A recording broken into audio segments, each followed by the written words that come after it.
Start करते हैं। Now I will explain how the emotional maturity scale is scored. Okay. The emotional maturity scale has total 48 statements or items. हर एक statement में क्या है? 5 options हैं। क्या 5 ऑप्शंस हैं? And each statement has 5 responses options. Very much, much, undecided, probably, and never. Each option is given a score from 5 to 1. हर एक state option में क्या स्कोर देना है हमें? 5 से लेके 1 तक स्कोर देना है। ठीक है, ये स्कोरिंग बहुत सिंपल है, जैसा कि सीधा सीधा हमें वेरी मच, मच और अनडिसाइडेड जिस भी ऑप्शन पे हमारा सब्जेक्ट ही करेगा उस ऑप्शन पे हमें इतने ही स्कोर दे देना है। ठीक है, देन नेक्स्ट क्या है? इंटरप्रिटेशन कैसे करेंगे? Interpretation of scores. अब स्कोरिंग करने के बाद हमें क्या करना है? सारे स्कोर्स को टोटल करके हमें टोटल मैच्योरिटी स्कोर निकालना है। उसके बाद हम इंटरप्रिटेशन कर लेंगे। इसके साथ साथ अच्छा, हाँ, after scoring all 48 items we added all the scores, okay, to get the total emotional maturity scores. उसके साथ साथ हम क्या करेंगे? along with the total score के साथ साथ हम सारे डायमेंशंस वाइज भी स्कोर्स कैलकुलेट करेंगे। ठीक है, along with the total score we also calculate dimension wise scores। कैसे? जैसे कि टोटल 10 आइटम्स हैं तो 10 आइटम्स का एक टेबल है। ये चारों जो 10 आइटम्स वाले हैं ना, इनका एक टेबल मैं आपको शो करूंगी आगे की स्लाइड में, जिसमें कि स्कोरिंग का इंटरप्रिटेशन दिया होगा इंडिविजुअल ये क्राइटेरियाज का। ठीक है, तो इनका हम हर एक इंडिविजुअल डायमेंशन का भी स्कोर निकालेंगे और ये बताएंगे कि हमारा सब्जेक्ट अनस्टेबल है, स्टेबल है, क्या है पर्टिकुलर डायमेंशन में। ठीक है, इंटरप्रिटेशन। हाँ, तो ये सारे डायमेंशन हेल्प करेंगे हमें समझने में कि क्या इमोशनल, कौन सा इमोशनल एरिया है जो हमारे सब्जेक्ट का स्ट्रांग है, कौन सा इमोशनल एरिया में वो पर्टिकुलर एरिया में हमारा सब्जेक्ट वीक है। ठीक है, जिससे कि हम उसको सपोर्ट दे सकें। These dimensions help us understand which emotional area are strong and which need support. फिर नेक्स्ट इज इंटरप्रिटेशन। अगर जितना लोअर स्कोर होगा उतना इमोशनली मेच्योर है हमारा सब्जेक्ट, और जितना हाई स्कोर है उतना एक्सट्रीम उतना इमेच्योर है हमारा सब्जेक्ट। ठीक है, a lower scores means the person is emotionally mature and the higher score means the person is emotionally immature। उसका जो स्कोर है उसके अकॉर्डिंग वो इस एक्सट्रीमली इमोशनल मेच्योर क्राइटेरिया में आ रहा है। ठीक है, और ये क्या बता रहा है कि वो पर्सन काम है, बैलेंस्ड है और वो स्ट्रेस को भी हैंडल कर लेता है क्योंकि वो इमोशनली मेच्योर पर्सन है। A scores between 50 to 80 shows high emotional maturity. High emotional maturity. These individuals are calm, balanced, and can handle stress well. फिर है moderate level. A score between 81 to 88 क्या show कर रहा है? Moderately emotionally mature person, यानी कि वो generally mature है लेकिन कई बार उस स्ट्रगल भी करता है वो किसी पर्टिकुलर सिचुएशंस में हमारा सब्जेक्ट। ठीक है, the person is generally mature but may struggle in some situations. Okay, फिर 89 टू 106 क्या बता रहा है कि हमारा जो सब्जेक्ट है वो इमोशनली इमेच्योर है। ठीक है, और 107 से लेके 240 तक एक्सट्रीमली इमोशनली इमेच्योर है, यानी कि जो पर्सन है उसको डिफिकल्टी होती है अपने इमोशंस को कंट्रोल करने में। ये दोनों इंटरप्रिटेशन, ये दोनों लेवल क्या बता रहे हैं कि जो हमारा सब्जेक्ट है वो अपने इमोशन को कंट्रोल नहीं कर पाता, वो इम्पल्सिव बिहेवियर शो करता है। कई बार उसको बहुत डिफिकल्ट होता है कि वो स्ट्रेस वाली सिचुएशन से कैसे बाहर निकले। Okay, the person may have difficulty in controlling their emotions, may show impulsive behavior or find it hard to cope with stress। इसके बाद हम डायमेंशन वाइज थोड़ा सा समझ लेंगे। ठीक है, थोड़ा सा डायमेंशन वाइज भी हम डिस्कस कर लेंगे। ये हमारा क्वेश्चन है part A, part B, part C, यहाँ पे है पार्ट सी, पार्ट डी और ये पार्ट ई। ठीक है, पार्ट ए में जैसे कि मैंने बताया था 8 क्वेश्चन है, पार्ट डी में 10 क्वेश्चन है, पार्ट सी में भी 10, पार्ट ए एंड बी में भी 10 क्वेश्चन है। यहाँ जनरल इन्फॉर्मेशन फिल करा लेंगे, जनरल इंस्ट्रक्शंस है, ये सारे रीड कर लेंगे और सब्जेक्ट से भी बोल देंगे आप रीड कर लीजिए। इसके अलावा स्कोरिंग टेबल है ए बी सी डी ई में कितने स्कोर आए हैं, उसके बाद यहाँ पे टोटल स्कोर, इन सब का total A B C D E का टोटल स्कोर यहाँ आ जाएगा। फिर इमोशनल मेच्योरिटी लेवल किस इमेच्योर है, मेच्योर है, क्या है, ये जो हमने प्रीवियस स्लाइड में देखा था ये हम यहाँ पे फिल कर देंगे सारे टोटल सारे स्कोर्स का सम अप करने के बाद। ठीक है, अब ये इंटरप्रिटेशन की ये वही टेबल है जो मैंने आपको अभी मैनुअल के स्लाइड में बताई थी, सेम वही टेबल है। हमें काम है ये सेकंड टेबल का, डायमेंशन वाइज समझने के लिए। अब डायमेंशन ए से डी तक स्कोर्स आएंगे, मैक्सिमम 50 स्कोर आ सकता है, 50 से ज्यादा नहीं आएगा हर एक डायमेंशन में। क्यों? क्योंकि जैसे ए डायमेंशन है तो उसमें टोटल क्वेश्चंस कितने हैं, 10, और मैक्सिमम स्कोर कितना मिल सकता है पर क्वेश्चन, 5। तो 10 से 5 मल्टीप्लाई करें तो मैक्सिमम स्कोर 10 5 से 50 आ सकता है, 50 से ज्यादा कैसे आएगा। तो 1 से 12 के बीच एक्सट्रीमली स्टेबल है हमारा सब्जेक्ट, 13 से 25 स्टेबल, 26 से 37 अनस्टेबल, और 38 से 50 एक्सट्रीमली अनस्टेबल। हम एक एग्जांपल लेके भी सॉल्व कर लेंगे इसको। तो ये डायमेंशन ए से डी तक सेम टेबल हम यूज करेंगे, लेकिन ई के लिए ये वाली टेबल यूज करेंगे। 1 से 10 तक, 11 से 20, 21 से 30, 31 से 40, यहाँ मैक्सिमम स्कोर 40 आएगा डायमेंशन ई के क्वेश्चंस में। डायमेंशन ई के क्वेश्चंस कहाँ है, ये है 41 से लेके 80 तक, 48 तक। तो यहाँ पे जो स्कोर आएगा हमारा वो एक्सट्रीमली स्टेबल, ये सब बताएगा। इसके अलावा 40 स्कोर्स मैक्सिमम कैसे हो रहे हैं ये भी मैं बता देती हूँ।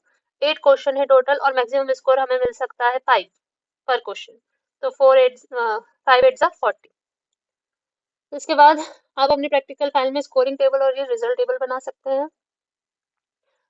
उसमें हम पूरा मैं बता देती हूँ किस तरीके से लिखना है, किस तरीके से आप लिख सकते हैं, किस तरीके से इसका डिस्क्रिप्शन दे सकते हैं, है ना।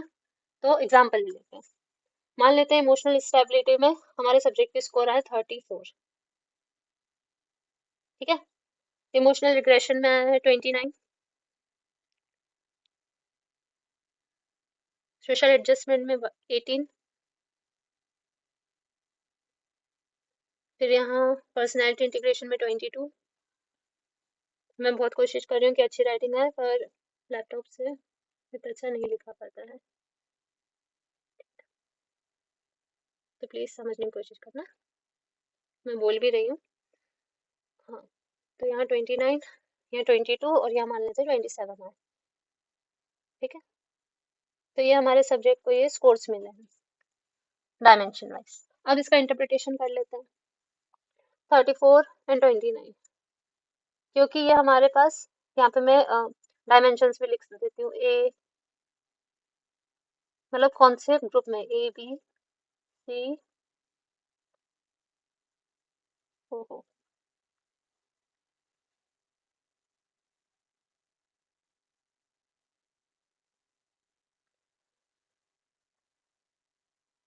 डी, यहाँ पे ई। ठीक है, तो ये ग्रुप्स हैं, इसके अकॉर्डिंग हम ये स्कोर्स चेक कर लेते हैं। 34 ए से लेके डी तक जो भी है हम इसके लिए टेबल नंबर 2 देखेंगे। 34 और 29 किस में आ रहा है, 34 अनस्टेबल में और 29 भी अनस्टेबल में। ओके, तो इन दोनों के लिए तो अनस्टेबल हो गया इंटरप्रिटेशन हमारा, अनस्टेबल। ठीक है, यूएस से समझ लेना अनस्टेबल। 18 किस में आ रहा है, ओके नेक्स्ट टू और देख लेते हैं, सी एंड डी।